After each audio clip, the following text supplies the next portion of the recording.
Yeah, man, it's your boy Timmy Boy here. You know, aka Scummy. Got a lot of different names, a lot of different stories behind it.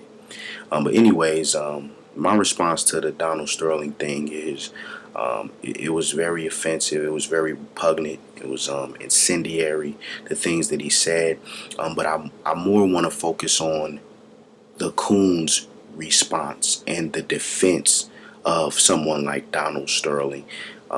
There's going to be, and there already are, which I know as fresh as this incident is, there's going to be black people to come out and have a I massa type response and defense of Donald Sterling's comments. There's going to be black people that come out and say things like, "Oh, well, we are our own worst enemy," and white supremacy is not the problem, and they're just gonna say all kind of like scared nigga talk, and I mean it's ridiculous. It makes us look very weak as a people, and we are very weak as a people due to white supremacy. But for you people, for you black people that defend things like that and then try to spin it and compare it to us calling each other nigga and us being black people being racist towards white people, one thing you got to understand is, and I know that you probably don't understand this because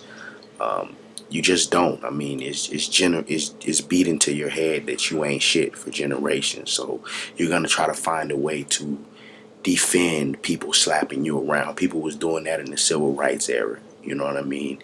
They some black people just love to be subservient, submissive, and shitted on basically. But for all of you black people that say things like, "Oh, we do it to ourselves," you need to know there's a difference between um, someone name calling, someone saying, "Oh, fuck you, cracker." That's not racism. Okay, that's calling someone a name. That's uttering a racial slur. And I'll give you one better. A hillbilly, a random white person calling you a nigga, that's not racism. Where it's racism is when it's systematic, it's institutionalized, when someone in a position of power can take or give economic, social, or political opportunity. That is where the racism comes into play. Donald Sterling is a billionaire. He's built his fortune off of black labor, black athletic prowess. His coach is black. All of his players, 10 out of the 12 players on his team is black. The NBA is a black league. 70 to 80% of the players are black. I mean, how can his girlfriend is black. You see the hypocrisy there? So when you say things like try to defend it by saying what we do, like people try to defend Don Imus by saying we call each other, that's not the issue. We're talking about people who are in positions of power. We're talking about people who can take or give opportunities, who can hire and fire, who can discriminate, who can economically disenfranchise, and people that are in those type of positions spewing that type of hatred and have that type of sentiment in their heart. That's the issue. Have that type of sentiment in their heart, excuse me. That's the issue. The issue is not trying to draw some sort of comparison where there's no comparison.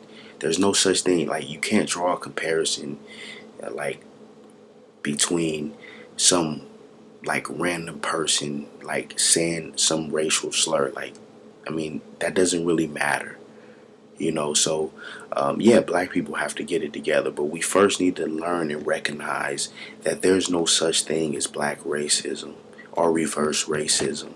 It is impossible. There's no such thing as that. Don't listen to these people that tell you that because we call each other niggas that that's racism, because that's not. Racism is saying that you can't get a job because you black. Racism is saying that you can't go into a particular place because you're black. Racism is saying that you can't attain a certain social level. You can't attain a certain economic level because you're black. That's what racism is, and that's what exists here in America. And Donald Sterling is the epitome of that.